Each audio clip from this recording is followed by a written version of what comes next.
All right, this video is about the balance sheet, which is the simplest of the primary accounting sheets.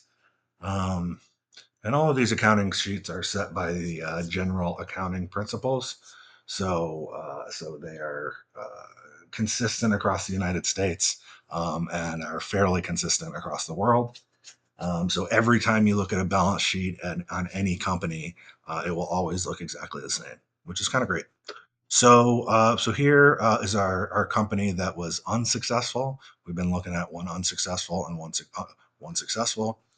Um, we don't have too much cash. We're waiting on outstanding of 40K. We've got 15,000 in inventory. Liquid assets of only 20,000 in cash are pretty rough. And then we've got some equipment that we can continue to use. And then here we owe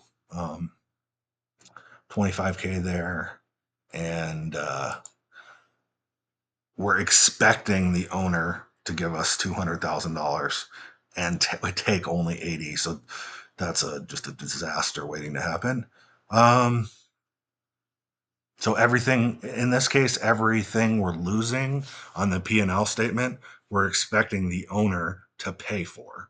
So we're hemorrhaging money in this business, and the owner is stupidly adding more money to it than anything is making. And at this point, if you're going down losing $100,000 uh, at the end of each year, and your balance sheet, or I mean your P&L looks the way it does.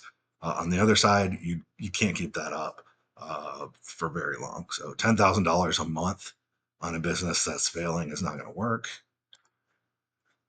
And then on our successful balance sheet, um, you've got your cash on hand, which is good. You want that to be a little higher so that you can cover however much you have in accounts payable for at least a few months. Um, oops.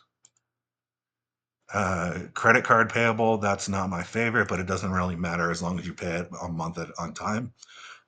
You never, ever, ever want to be late on a credit card payment because they can hit you up with like 19% interest rates. But obviously, there's good reason to have credit cards as well in case your foreman or your some of your subcontractors need to buy equipment right away. They have to have a credit card, and then the admin staff, financial manager, just better make sure to pay that right away. And then we've got our loan, which is fine. Um, and love to see that owner's capital. And then owner's draw, we're taking 80,000 out of the business to give to the owner so that they have their salary. And we've just after everything is added up, we've got our equity as 200K. So if we wanted to draw even more, like let's say, we want to buy ourselves a nice car, we could draw another whatever 80K from the business. Now that's not recommended, but if you wanted to pay for a wedding or something, um, hopefully more meaningful than a car, uh, then that would make sense. So that's all I got on the balance sheet. Simplest one, but extremely important because it tells you what you own and what's outstanding that you got to pay. That's it.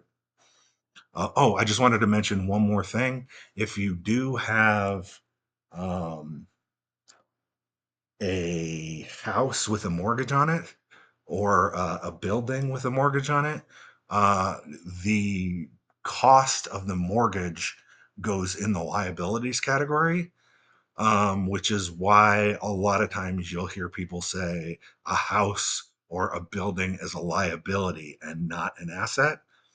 Because until you've paid off the whole thing, the entire loan, which a loan on a $400,000 house might be $1.2 million dollars over the lifetime of the loan, that 1.2 is going to be on the liability side of the balance sheet. So um, it could make things look really nasty if you're taking big loans over long periods of time.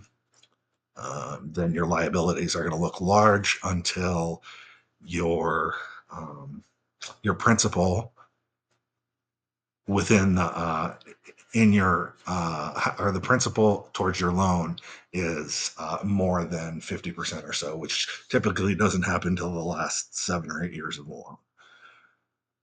And that is it for the balance sheet.